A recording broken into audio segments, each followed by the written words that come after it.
2021년은 광복 76주년 되는 해입니다. 그런데 말입니다. 만약 다시 한번 일본과 전면전을 펼치게 된다면 과연 어떻게 될까요? 한국 사람이라면, 특히 남자라면 누구나 한 번쯤은 생각해 보았을 질문이죠. 물론 전쟁은 발생하지 않는 것이 가장 좋지요. 그러나 우리는 예나 지금이나 늘 약육강식의 세계 속에서 살고 있는 거 아니겠습니까? 술자리에서 이런 이슈가 나오면 대부분 일본이 더 강하다는 의견이 많았습니다. 그렇게 말하는 사람들의 가장 큰 이유는 일본은 돈이 많으니까였죠. 틀린 말은 아닙니다. 천조국만큼은 아니지만 일본도 경제 대국이니까요. 부유한 경제력은 곧 강한 국방력을 상징하니까요.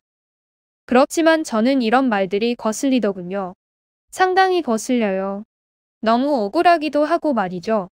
일본에 당한 지 76년, 거의 한 세기가 되어가는데 아직도 져야 한다면 너무 화가 나잖아요. 그래서 답을 찾던 도중 가장 객관적인 대답을 하는 사람을 찾았습니다. 주한미군과 주일미군을 20여 년 근무 경력의 사령관의 대답이 바로 그것이었습니다. 지금 한국과 일본이 전면전을 벌이면 누가 이길까라는 질문에 그분의 대답은 의외로 간단했습니다. 100% 한국이 승리합니다. 너무 단호한 말투에 모두가 당황했습니다. 덧붙인 말이 더욱 충격이었죠. 한국의 육군은 세계 4위고 해군과 공군 역시 세계 10위권 안에 강력한 군사력을 지니고 있다. 지구에서 한국의 군사력을 폄하하는 사람은 한국인뿐이다. 한국과 일본에서 모두 근무해봤던 이 장교가 왜 이렇게 확신을 갖는지 핵심만 요약해서 설명을 해드리겠습니다. 결론부터 말씀드리면 한국과 일본이 무력으로 충돌한다면 한국 육군이 일본 본토에 상륙할 가능성이 70% 이상이라고 합니다. 세계 4위의 육군이 지상에 들어왔다는 건 무엇을 의미할까요? 이제 일본군은 도망칠 일만 남았다는 것을 말해줍니다.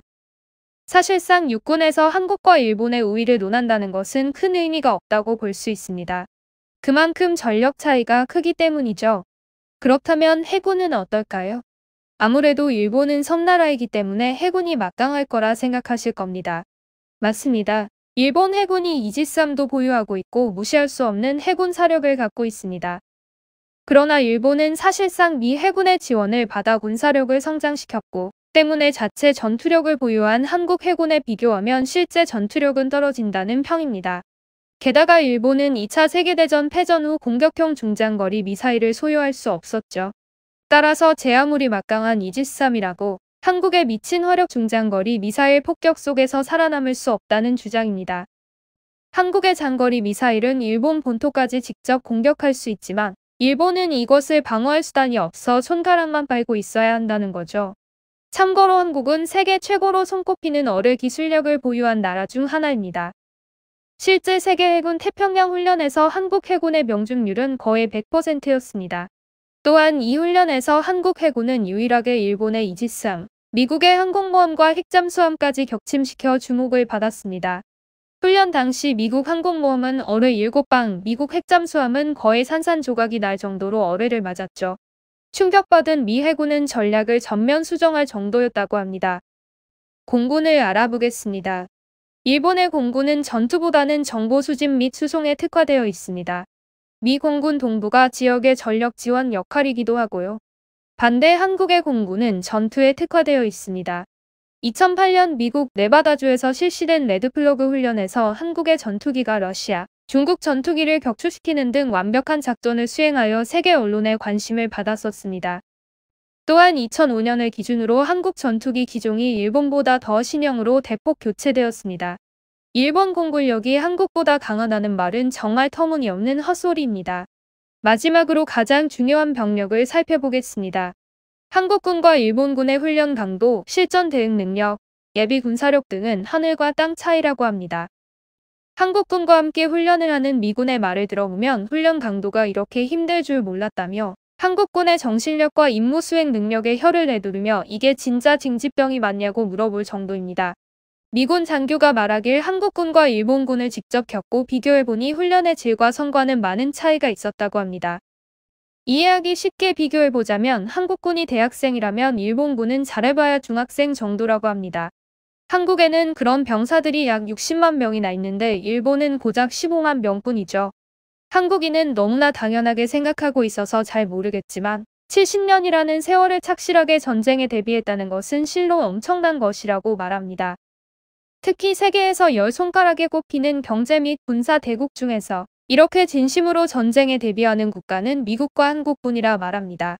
만약이라는 가정하에 한국 장병이 일본군의 훈련 모습을 본다면 쉽게 이길만 하다는 자신감이 생길 것이라고 합니다. 게다가 일본은 군대를 직장처럼 출퇴근하며 다닙니다. 한국 남자들 입장에서 가장 좋은 나이에 자유를 잠시 반납하고 국방의 의무를 진다는 것이 매우 힘든 일이라는 것을 압니다. 그러나 군사적인 관점에서 본다면 서로 다른 입대 방식에서 나오는 전투력 차이는 어마어마한 것입니다. 실제 전쟁이 발생했을 경우에도 룰루랄라 출퇴근할 수 있는 건 아닐까요? 지금 옆에서 허우 웃고 있는 착한 남편, 남자친구, 후배들이 실제 전쟁이 나면 즉시 전투에 투입되어 적을 섬멸할 수 있는 강력한 전사들입니다.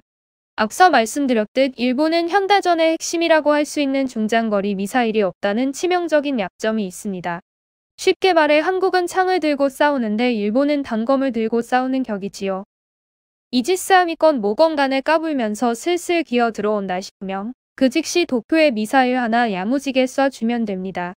한국은 세계 6대 장거리 미사일 개발국이며 개발 가능한 나라는 전 세계에 겨우 미국, 영국, 프랑스, 이스라엘, 중국 정도밖에 없습니다. 일부 한국 사람들 가운데 유독 일본이라면 무조건 신격화하며 대단하게 생각하는 사람이 많습니다. 다른 나라를 존중하는 것은 맞지만 이렇게 무지성으로 받드는 것은 패배주의의 산물이며 우리가 버려야 할 의식입니다. 다시 한번 말씀드리지만 미국 태평양 사령관 주도하에 시뮬레이션 한 적이 있습니다. 미국 개입 없이 한일 전쟁하면 단 3일 만에 일본 열도 초토화된다고 합니다. 덧붙여 한국인들이 자기들 약하다고 생각하는 게 놀랍다며 지구상에서 전쟁을 70년간 준비하는 미친 나라는 미국과 한국뿐이라고 말이죠. 예전에 일본 강했죠. 경제건 문화건 할 것 없이 영향력이 엄청났습니다. 그러나 이제는 다릅니다. 요즘 누가 J-POP 듣죠? 세계적으로 유명한 일본 영화 뭐가 있죠? 일본에 있는 전자제품 회사 다 합해도 삼성 하나 발끝해도 못 미칩니다. 한국이 일본을 능가한다는 것은 수치로도 설명 가능합니다. IMF 자료에 따르면 이미 한국의 PPP 지수가 일본을 추월했다고 말합니다. PPP 지수란 실제 국민의 구매력을 측정하는 지표라고 보시면 됩니다. 한국은행 관계자의 말에 따르면 PPP 지수가 일본을 추월했다는 의미는 물가를 고려한 측면에서 우리나라 소득이 일본 사람들보다 더 나을 수 있다는 의미라고 설명했습니다. 물론 양국 간 전쟁은 절대 일어나면 안 되겠죠. 하지만 인류의 역사가 말해줍니다. 어떤 나라든지 주변국보다 힘이 약하면 침략을 받아왔으니까요. 식민을 당한 피지배국이 지배국을 넘어선 것은 세계 역사에서 아일랜드와 대한민국밖에 없습니다. 물론 미국의 도움이 있었지만 그래도 정말 대단한 겁니다. 최근 아프간을 보세요. 미국이 아프가니스탄에 20년의 시간과 100조 원의 돈을 쏟아부었는데 결국 탈레반에게 넘어갔지 않습니까? 우리나라 사람들, 우리 조국은 생각보다 더 대단합니다. 지금 당장 세계 지도를 펴보십시오. 우리나라 영토가 얼마나 작은지 다시 한번 보세요. 이 작은 나라가 세계에서 손꼽히는 경제, 군사, 문화 대국입니다. 일본의 침탈당해 폐허가 된 이 조그만 땅덩이에서 이만큼이나 성장한 겁니다.